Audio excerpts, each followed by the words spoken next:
uriya mukobwa urimo kwirukaho cyane umushaka kugira ngo abe umukunzi wawe cyangwa se ushaka kumunakinga, ushaka ko aguhereza toto. Ku rundi ruhande hari undi mugabo cyangwa se undi musore umuhaze utakimushaka urimo kumwirukana. Uko nguko ni ku isi iteye.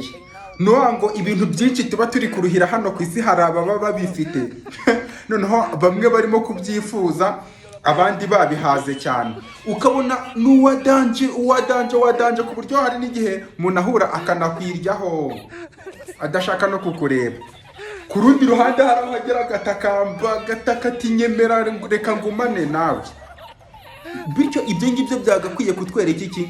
Ibyo ngibyo byagakwiye kutwereka ko niba ikintu turimo kugishaka kikanga cyangwa se bitarimo kuza byihuse, birimo kutuvuna cyane, hari n'amahirwe yuko tudashobora no kunabibona, tujya ku bindi nabyo biba bihari, ibindi bidukwiriye nabyo biba bihari. Iyo ni inama ntoya nguhaye.